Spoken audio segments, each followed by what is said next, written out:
Assalamualaikum warahmatullahi wabarakatuh. Selamat pagi, salam sejahtera bagi kita semua. Anak-anakku sekalian, pagi hari ini Pak Dani akan memberikan materi mengenai kepercayaan diri. Mungkin kalian berpikir, apa sih materi kepercayaan diri? Fungsinya apa? Sebenarnya materi kita bukan itu, tapi bagaimana kita mengenali diri kita sendiri. Nah, yang pertama, kita harus bangga dengan diri kita sendiri. Banyak dari kita yang merasa malu dengan apa yang ada pada kita. Baik itu secara fisik, baik itu secara sosial, maupun secara keluarga. Contohnya, secara fisik, ada manusia yang diciptakan oleh Tuhan yang Maha Esa tinggi. Ada yang kurang tinggi, ada yang pendek, ada yang gendut, ada yang kurus. Semuanya sama. Di mata Tuhan, di mata sosial, sebenarnya kita semua sama. Namun, paradigma di masyarakat seringkali kita terabaikan oleh hal tersebut. Ada yang dianggap kurang dan untuk bahan bullying atau bercandaan. Nah, seharusnya kita sebagai sesama manusia, sebagai individu yang baik, kita harus menghargai diri kita. Kalau bukan dari diri kita terlebih dahulu yang menghargai diri kita, siapa lagi yang bisa? Nah, jadi anak-anak sekalian yang di rumah, selanjutnya adalah bagaimana cara kita mencintai diri kita sendiri. Nah, banyak dari kita yang menganggap diri kita akan sebutannya kurang baik. Kita merasa rendah dibandingkan dengan teman yang lain. Misalkan ada temannya yang terlihat tampan, ada temannya yang terlihat cantik, dan kita merasa kita tidak tampan dan tidak cantik. Padahal itu salah, karena yang namanya tingkatan ataupun batas ketampanan, kecantikan itu tidak ada, karena semuanya itu bergantung dengan individu masing-masing yang melihat. Makanya marilah kita perbaiki diri kita, marilah kita tidak malu dengan diri kita dan berusaha lebih baik agar diri kita dihargai oleh orang lain juga. Kalau bukan kita terlebih dahulu menghargai kita, kalau bukan kita dulu yang mencintai diri kita, siapa lagi yang mau mencintai diri kita? Itu yang pertama. Kemudian, bagaimana dengan keluarga? Nah, keluarga banyak yang kita mengeluh dengan keadaan keluarga kita. Ada yang beralasan, Pak, saya ini broken home. Pak, saya ini keluarganya kurang harmonis. Kemudian kalian melihat teman kalian yang, wah, keluarganya bahagia. Keluarganya banyak sekali bercanda dan tawa, gitu. Ceria, bahagia, gitu. Nah, kita sebagai generasi muda, terutama masih pelajar, kita harus mulai menyisihkan diri kita. Bukan menyisihkan menghindari sesuatu ya, tapi menyisihkan itu adalah kita mempersiapkan diri. Bagaimana kita kemudian hari menjadi orang yang bisa menciptakan keluarga yang harmonis itu. Jangan malah kita menyerah dengan keadaan. Ada yang, wah Pak, keluarga saya tidak harmonis. Kemudian kalian tidak gemar belajar, kalian menghindari teman-teman kalian, kalian tidak bersosialisasi, kalian tidak berprestasi. Nah, itu menyebabkan diri kalian nanti dianggap rendah dibanding yang lain. Oleh karena itu, kalian tetap harus mencintai apapun kondisi keluarga kalian. Baik itu kaya, miskin, bahagia, ataupun kurang bahagia, itu semua ditentukan oleh diri kalian sendiri. Misalkan dari finansial, ada yang merasa, Pak, saya malu. Nah, ini adalah rasa malu. Pak Dhani jelaskan terlebih dahulu ya. Bagaimana rasa malu ini membatasi diri kita. Banyak dari kita yang dibatasi oleh rasa malu. Contohnya, ada yang malu terlihat miskin, malu terlihat kurang mampu, malu terlihat berbeda dengan yang lain. Kemudian ada yang mampu terlihat kaya, itu lebih baik ya. Tapi yang malu terlihat miskin, kemudian nanti endingnya atau akhirnya, pada akhirnya kalian akan berbohong dengan diri kalian sendiri. Mengaku dengan sahabat atau temannya kalian punya ini, punya itu. Keluarga kalian piknik ke sini atau ke sana, gitu kan. Padahal itu tidak penting, gitu. Karena kebahagiaan kalian yang menentukan adalah kalian sendiri, bukan dari omongan orang lain. Maka dari itu, mulai dari diri kita sendiri, mencintai diri kita sendiri, mencintai keluarga kita sendiri. Pokoknya kita adalah sumber kebahagiaan kita. Lalu yang terakhir, bagaimana mempengaruhi lingkungan kita. Bagaimana lingkungan kita berpengaruh terhadap kita. Nah, banyak kita yang menganggap, Pak, saya merasa rendah dengan lingkungan saya. Di lingkungan saya terabaikan. Saya tidak punya teman. Tidak ada sahabat yang menemani saya. Saya dikucilkan. Sebenarnya sumber dari masalah bullying, kemudian pengucilan dan lain sebagainya, itu adalah tidak bisa sepenuhnya kita menyalahkan orang yang membuli kita. Oke lah, orang yang membuli kita itu adalah orang yang buruk, orang yang jahat, orang yang buruk. Tidak boleh dicontoh. Namun, kita yang dibully, misalkan ada yang dibully, kita juga harus membela diri kita sendiri. Jangan berpasrah, apalagi dipendam. Jadi kalau ada dari kalian yang merasa dibully, kemudian dikucilkan temannya, berusahalah kalian mendekati teman kalian. Carilah tahu apa penyebabnya. Jangan-jangan memang salah kita sendiri gitu. Tapi kalau kalian sudah mencari tahu, ternyata tidak ada kesalahan kalian, nah ini nanti dilanjutkan dengan berintrospeksi. Apa sih yang disukai teman kita? Tapi dalam tanda petik ya, jangan kesukaan yang buruk, tapi kesukaan yang baik. Kita mendekatkan dulu. Jangan sampai kita meninggikan ego kita. Kalau misalkan kita dikucilkan, ya kita mendekati dulu. Nah, masalah kita diterima atau tidaknya, itu terserah mereka. Namun kita jangan sampai membebani diri kita dengan pikiran-pikiran negatif. Lalu, selanjutnya bagaimana kita mengatasi beragam perasaan yang berkecamuk dalam diri.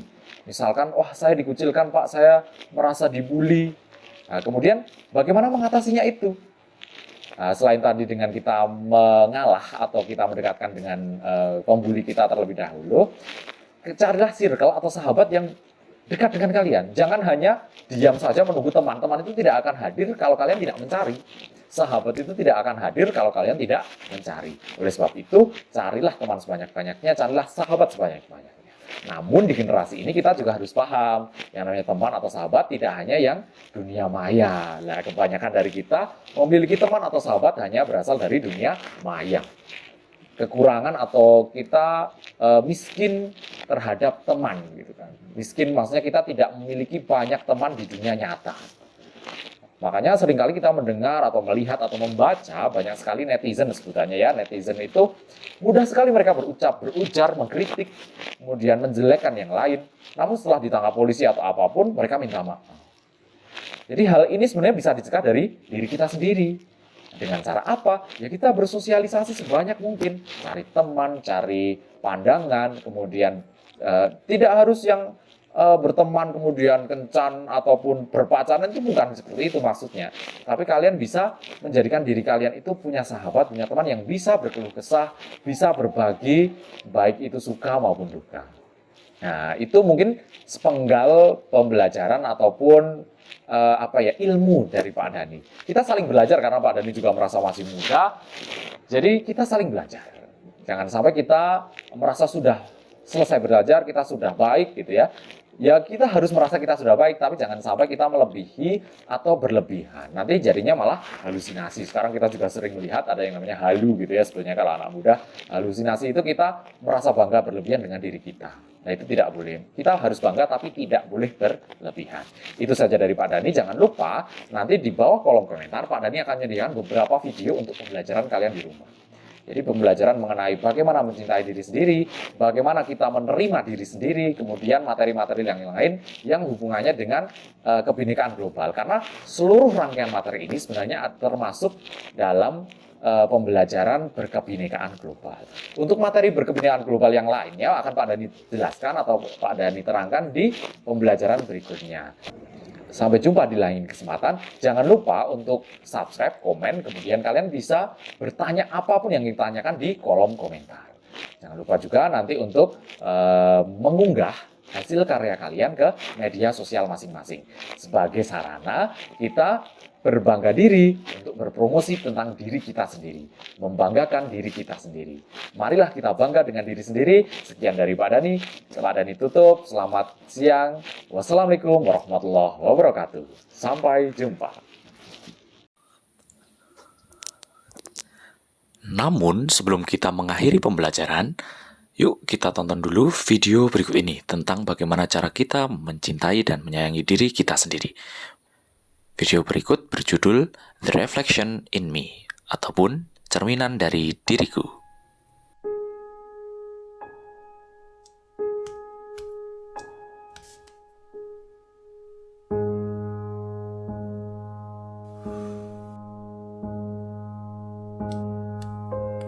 I like being you, said the reflection in the mirror.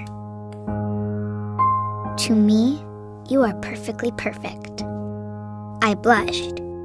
Me? Yes, you. And by the way, you have wonderful eyes.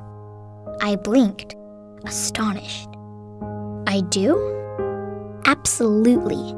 They sparkle like stars on the darkest of nights. I gazed downward. Thank you. Your eyes sparkle too. Sweet of you to say. You have a marvelous voice. I gently whispered, You really think so? Of course! You sound as joyous as a songbird, whistling in the trees. And you have a magnificent smile. I sheepishly grinned. Well, Mama always says, start every day with a smile. I agree. Your smile is as bright and cheerful as the sun in the sky. And you are quite smart. I took a step towards the mirror. I do try very hard. You sure do. You're as brilliant as a rocket scientist. I like that you are friendly. I leaned in closer. It's very important to be nice, you know. It sure is. You're as peaceful as a butterfly. And you have a lot of courage. I raised my head high. I auditioned for the school play today. Outstanding. You're as brave as a lion. You're a fantastic dancer. I spread my arms wide. Watch how fast I can twirl. Around and around I went. Amazing. You're as graceful as a dolphin gliding through the sea. I plopped on the ground, giggling as the room playfully spun around. And you have a terrific laugh. Thank you very much. Your chuckle fills the air with bubbly joy. But most of all, I like your heart.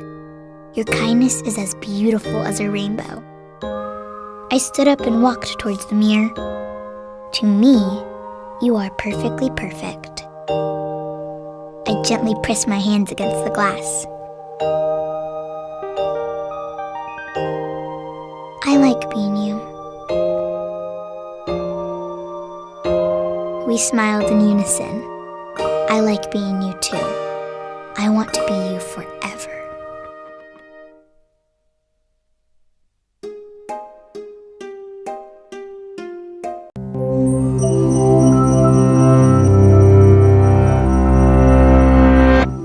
When faced with a big challenge where potential failure seems to lurk at every corner, maybe you've heard this advice before. Be more confident. And most likely, this is what you think when you hear it. If only it were that simple. But what is confidence? Take the belief that you are valuable, worthwhile, and capable, also known as self-esteem. Add in the optimism that comes when you are certain of your abilities. And then empowered by these, act courageously to face a challenge head-on. This is confidence. It turns thoughts into action. So where does confidence even come from? There are several factors that impact confidence. 1. What you're born with, such as your genes, which will impact things like the balance of neurochemicals in your brain. 2. How you're treated. This includes the social pressures of your environment. And 3, the part you have control over, the choices you make, the risks you take, and how you think about and respond to challenges and setbacks. It isn't possible to completely untangle these 3 factors, but the personal choices we make certainly play a major role in confidence development. So, by keeping in mind a few practical tips, we do actually have the power to cultivate our own confidence. Tip 1. A quick fix. There are a few tricks that can give you an immediate confidence boost in the short term. Picture your success when you're beginning a difficult task. Something as simple as listening to music with deep bass. It can promote feelings of power. You can even strike a powerful pose or give yourself a pep talk. Tip 2. Believe in your ability to improve. If you're looking for a long-term change, consider the way you think about your abilities and talents. Do you think they are fixed at birth, or that they can be developed, like a muscle? These beliefs matter because they can influence how you act when you're faced with setbacks. If you have a fixed mindset, meaning that you think your talents are locked in place, you might give up, assuming you've discovered something you're not very good at. But if you have a growth mindset and think your abilities can improve, a challenge is an opportunity to learn and grow. Neuroscience supports the growth mindset. the connections in your brain do get stronger and grow with study and practice. It also turns out, on average, people who have a growth mindset are more successful, getting better grades, and doing better in the face of challenges. Tip 3. Practice failure. Face it, you're going to fail sometimes. Everyone does. J.K. Rowling was rejected by 12 different publishers before one picked up Harry Potter.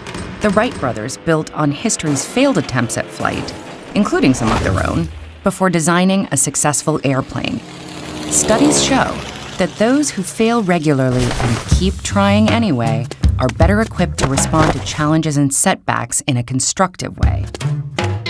They learn how to try different strategies, ask others for advice, and persevere. So, think of a challenge you want to take on. Realize it's not going to be easy. Accept that you'll make mistakes, and be kind to yourself when you do. Give yourself a pep talk, stand up, and go for it. The excitement you'll feel knowing that whatever the result, you'll have gained greater knowledge and understanding. This is confidence.